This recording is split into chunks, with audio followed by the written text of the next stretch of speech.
down the avenue right now towards the demonstrators. It's very difficult to tell from our vantage point whether there are demonstrators still out there at that distance or if they just backed off. We did hear what sounded like some sort of high-pitched tone or audible tone at a very high pitch of being blasted in that direction. We do know that these types of crowd control armored vehicles do have an array of tactics that they can employ, some of them being a very, or sometimes painful, audible, high-pitched tone that they'll blast, and that might have been that. We're hearing, again, the message on the loudspeakers being blasted towards the protesters. They must clear the streets. If they do not, they're risking arrest. And I don't see any more smoke canisters being fired in their direction. Again, we were told by police officials that they were not using tear gas. That the canisters that we saw flying through the air were just smoke.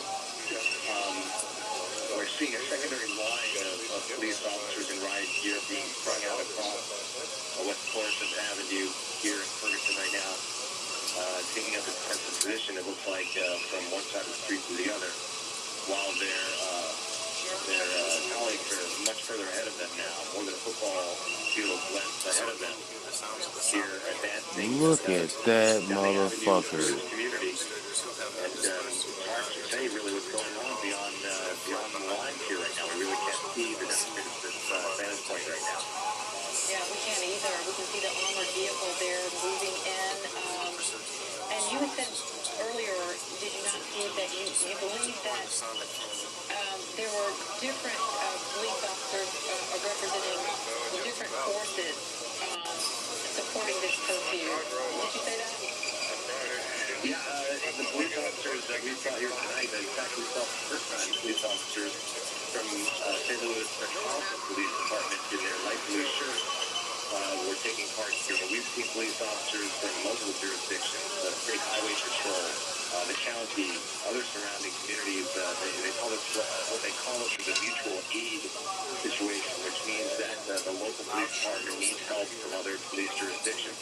And as we've been reporting throughout this, Continue use of the sound cannon used on the protesters, but at low decimals, off and on. So that's the organization that's at the top here and organizing this, controlling what takes place.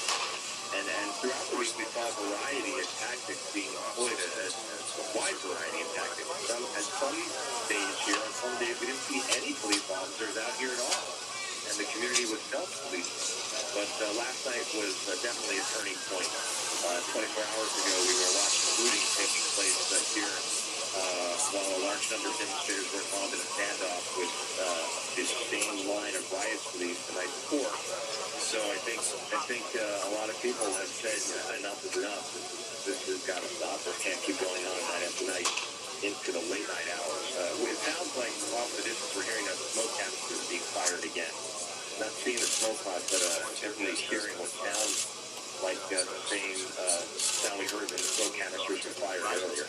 And Steve, just to point this out, a slight discrepancy that I'm seeing on social media that people are saying that it's tear gas, but according to our confirmed information from you on the ground, it is smoke that's being dispersed. Just to make sure that our viewers understand what they're seeing there, smoke canisters that are being thrown and smoke that clears the protesters there from the streets.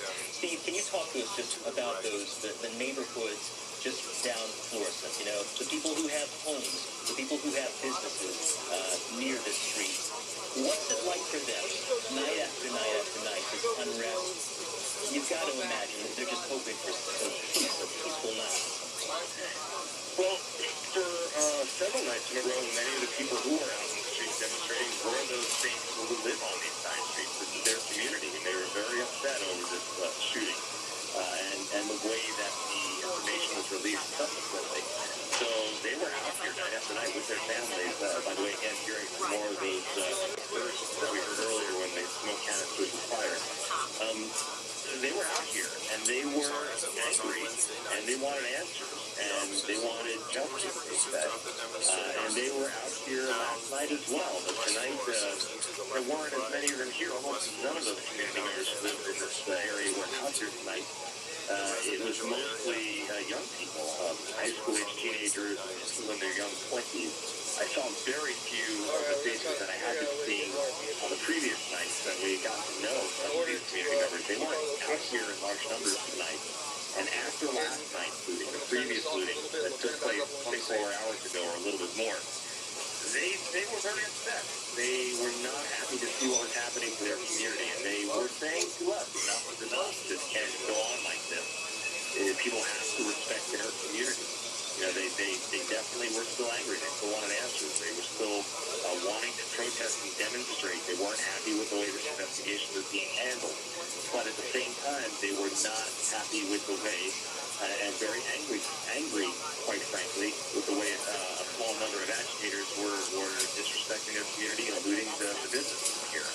So, I don't know if the fact that they didn't show up here tonight, the local residents didn't show up here tonight, was because of the rain or because they felt that they had had enough, but there were not a large number of local area residents out here at a late hour tonight because we had gotten to know the faces of people here who live here, and I just didn't see them here tonight. I'm glad you pointed that out because that means, from your vantage point, that many of the local people did as they were asked to do, stay home. And who knows where these young people that you say you talked with earlier came from different regions or different areas of the city to just make a stand, or if they're from that neighborhood. But either way, there are up to 200 people that were defying this curfew in the past hour.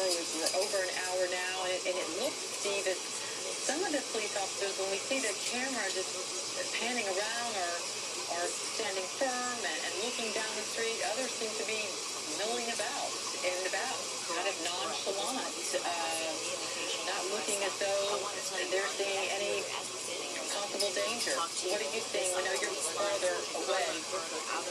What would you say about that as far as attention or not attention? Certainly we're in the lull right now. Quite honestly, I haven't heard the announcements coming over the bullhorn lately in the last couple of minutes. And from this distance, it would be difficult for us to hear the protesters as well, so I can't say with any certainty how many still remain. But they have the police line. They have pushed their line much further down West Florissant Avenue